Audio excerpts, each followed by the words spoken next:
And like I said about Dan Ige, Jack Hermansson sort of in that role at middleweight where it's like, okay, he's going to beat the non-elite middleweights, but if you can get past Jack Hermansson, then all of a sudden you're in that class, right?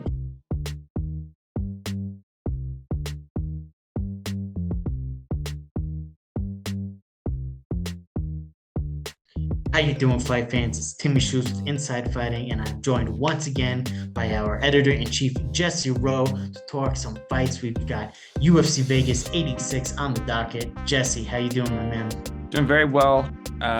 Very excited for one fight on this card, and the other ones I'm a little like, I really don't care all that much. But I always enjoy talking combat sports. No breaks for like the next like 9-10 weeks or something. We have like 14 straight UFC events or something like that. So we're right in the swing of things. I'm excited. I love it. I love this time of year when there's no breaks between UFC events. UFC Vegas 86, a little underwhelming, but there's some good fights on the card. So we're going to be looking at the co-main and the main event. So let's just jump right into it. In the co-main event, we've got a couple of featherweights. We've got Dan Ige versus Andre Touchy Fili. Dan Ige is a minus 175 favorite. Andre Fili, he's a plus 145. They're both 2-3 in their last five. Actually, Fili is 2-2 with one no contest, but the fight before the no contest was a loss. So technically, they're both 2-3. Fili, he was coming off of a win over Lucas Almeida at UFC 296. It was a pretty good win. And Ige is coming off of a loss over Bryce Mitchell. These are two stand-up featherweights. Very interesting fight. Jesse, give us your thoughts. Well, my thoughts are that if this fight doesn't end in a knockout in some way, we're going to be very deprived as fans because these are probably two of the hardest hitting featherweights that we got.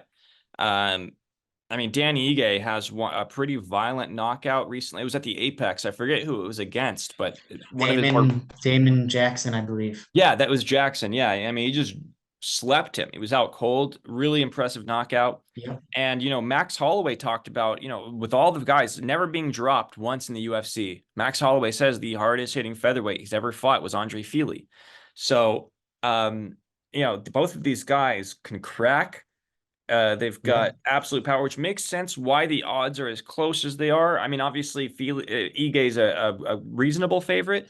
Not a massive one, but a reasonable one. But it makes sense because they both have that equalizer.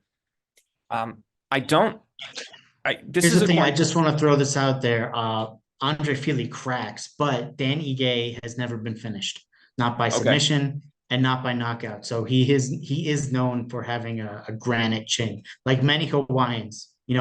Max Holloway has a granite chin. BJ Penn used to have a granite chin before it got cracked, but it's not uncommon for Hawaiians to have very good chins, Dan Ige included. So I'm looking at this. Over 2.5 rounds is a minus 200, where under 2.5 is a plus 154. Wow. And I kind of feel like just betting under 2.5 is the way to go and not picking a winner. Because I kind of like the idea that this fight will end in a finish. I think just like one of these guys has to win. So I like that. Taking the under on 2.5 rounds at a plus 154. I think that's my bet. I think that makes the most sense. That's your bet. In terms of where I could get into winning method by who I think is going to win, but I think it's a coin flip fight. I genuinely don't know. So I think I'm going to take under the rounds because I do think this will end in a knockout.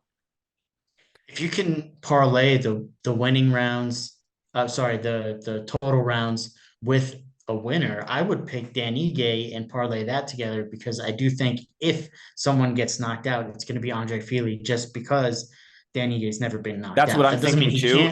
That doesn't mean he can't be knocked out, but.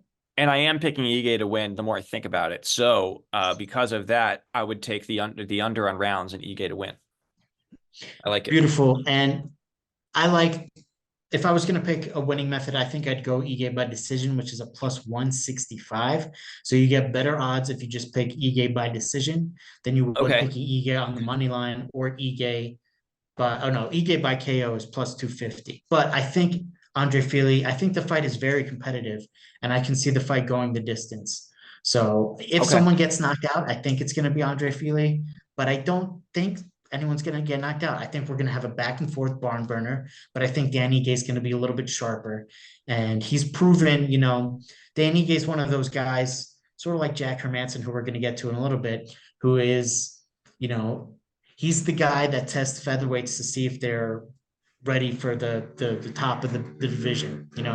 I don't like to use the term gatekeeper because I think it can be a little disrespectful. So I won't say he's a gatekeeper, but what I will say is that if you can get past Dan Ige, then you are an elite featherweight, right? So I think Dan Ige has a history of taking care of guys like Andre Fili, even though Andre Fili is a very good striker. It'll be competitive. I just like Dan Ige in this fight. Okay. Is Andre Fili Hawaiian? No, Dan Ige is Hawaiian. Okay. Oh, Andre that's what it was. No, Fili, because it was Bryce Mitchell brought up the Maui Fires when Mitchell beat him and then tried to get yeah, him to say a prayer after he beat him last yes, time he fought. So yes, yeah, that's what it was. I was for like, the why am I? man-made Maui Fires. Yeah, No, Andre Fili is the guy who likes big booty Latinas. That's his that's what clip. it That one. is. Yeah, Yep. yeah, yeah, yeah.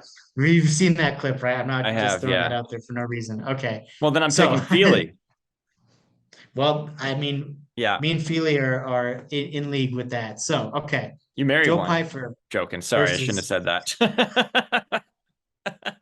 listen, Timmy lives in Brazil for a reason. Put two Yeah. and two together. Yep. All right. Joe Pyfer is fighting Jack Hermansson.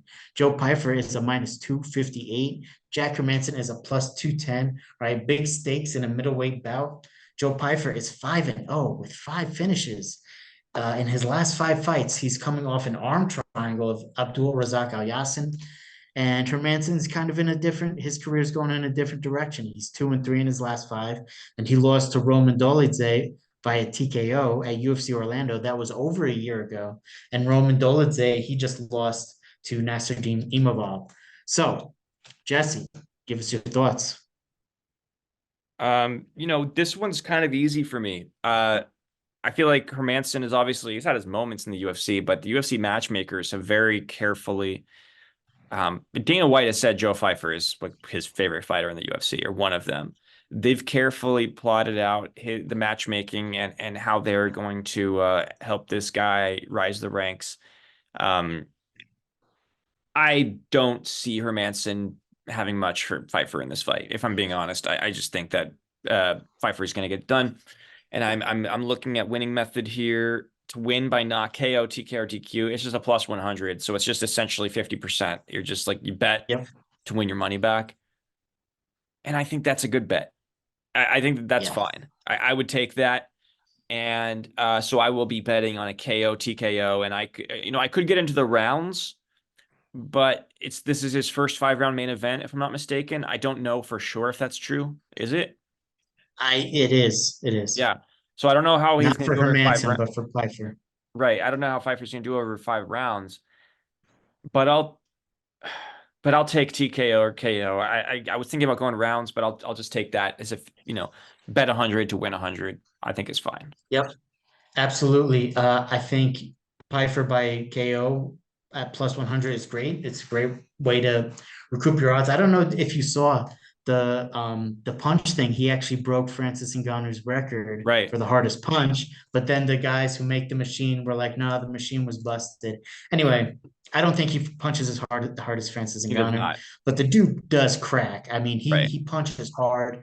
I think he's on the up and up. And like I said about Dan Ige, Jack Hermansson's sort of in that role at middleweight where it's like, okay, he's going to beat the non-elite middleweights, but if you can get past Jack Hermansson, then all of a sudden you're in that class, right? Right. Sean Strickland beat Jack Hermansson. He won on the up and up. Jared Cannonier as well. Even the only guy recently that didn't really crack the elite level of middleweights was Roman Dolidze, and Jack Hermansson's coming off a loss. It's also been a while since Jack has fought. I don't know if he was dealing with injuries or whatever, but I think Joe Pyfer is a minus 250, 258 for a reason. I won't say that there's no way that Hermansson can win, but if you want to go with the underdog here, this is what I'll tell you. Hermansson by submission is a plus 700. This is the guy who heel hooked Kevin Gastelum very quickly. He's got a great submission game. He's got good grappling, and Joe Pyfer is known primarily for his boxing. So if you think you want to bet on the underdog, I would say Hermansson by submission plus 700. That's pretty good. Also plus 700 by decision. But I think if he's going to win, it's probably going to be by submission. But at the end of the day, I think Joe Pyfer gets that knockout. I think you got Yeah, to go Joe Pyfer by knockout.